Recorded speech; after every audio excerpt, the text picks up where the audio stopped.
सभी को जोहार। दोस्तों मैं आज आपको ये झरना नहीं बल्कि कुछ और दिखाने वाला हूँ। जैसे कि मैंने आप सबको बताया था कि हमारे यहाँ पे रास्ता नहीं है, जो रास्ता बनाया है वो खाली पत्थर डाल के बनाया गया है और वो जो उसके साइड में गटर बनाना चाहिए था वो गटर नहीं बनाया। इसके कारण यहाँ पे अभी आप देख सकते हो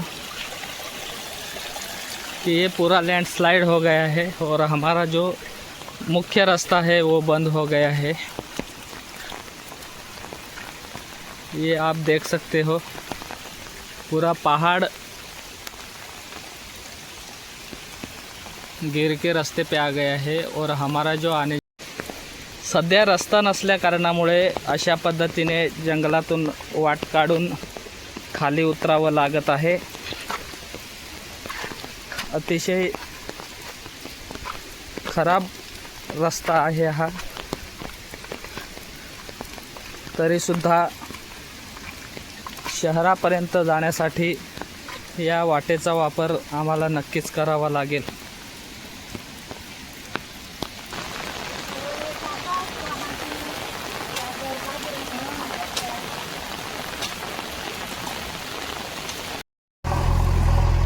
भरपूर मेहनत केल्यानंतर गायीला या ठिकाणी सुरक्षित आणून ठेवले आहे, परंतु गाय जगेल की वाचेल की मरेल ही एक शंकाच आहे।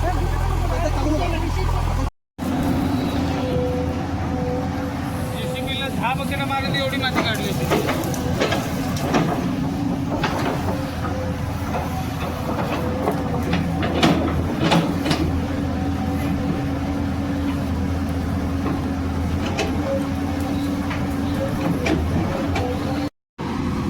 नमस्कार मित्रांनो, मी सुनील यशवंत वाघमारे, सामाजिक कार्यकर्ता, राहणार उंबरमाळ, तालुका पेण, जिल्हा रायगड। गेल्या 2-4 दिवसाच्या पावसामध्ये ही अतिशय मोठी दरड आमच्या रस्त्यावर कोसळली होती।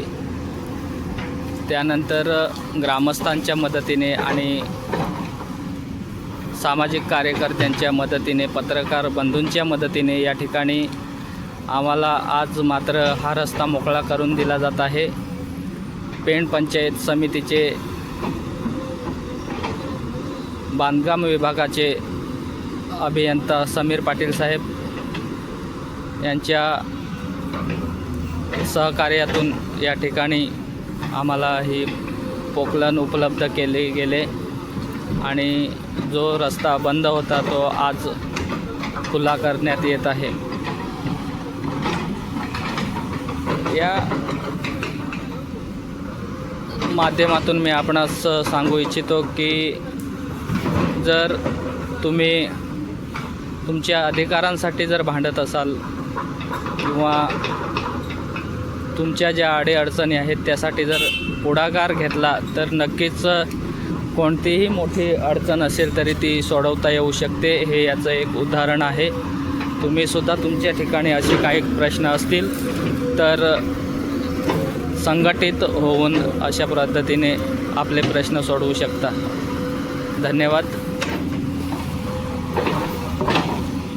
जय आदिवासी मित्रांनो, गेल्या 4-5 दिवसापासून आम्ही ज्या पोकळणच्या प्रतीक्षेत होतो आणि आज पोकळण सकाळपासून चालू होती, परंतु एक काम या ठिकाणी मी आपल्या निदर्शनास आणून देतो।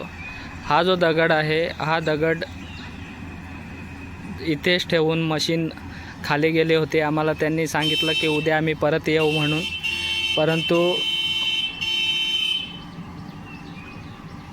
परंतु मशीन काम ते अर्धवट टाकून खाली गेले होते। आम्हाला सांगितलं गेलं की आम्ही उद्या परत येऊ आणि हे काम पूर्ण करून देऊ। नंतर खाली गेल्यानंतर आम्हाला असं समजलं की ही मशीन आता चालली आहे, ही परत येणार नाही आहे। तर आम्ही त्यांना म्हटलं की काम पोकलनचंच आहे आणि पोकलनच करेल, छोट्या मशीनने काही ती दगड हलणार नाही। तर पुन्हा एकदा ही मशीन आम्ही या कामाच्या ठिकाणी आणले आणि आम्ही ती आता पूर्ण करून घेणार आहेत। जर कोण कॉन्ट्रॅक्टर तुम्हाला अशा पद्धतीने फसवत असेल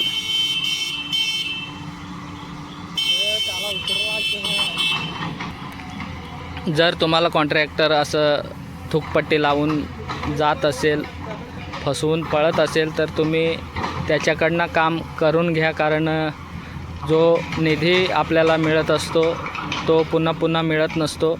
त्यासाठी अनेक प्रकारचे मोर्चे आंदोलने करावे लागतात आणि त्यानंतर आपल्याला ही मदत मिळत असते.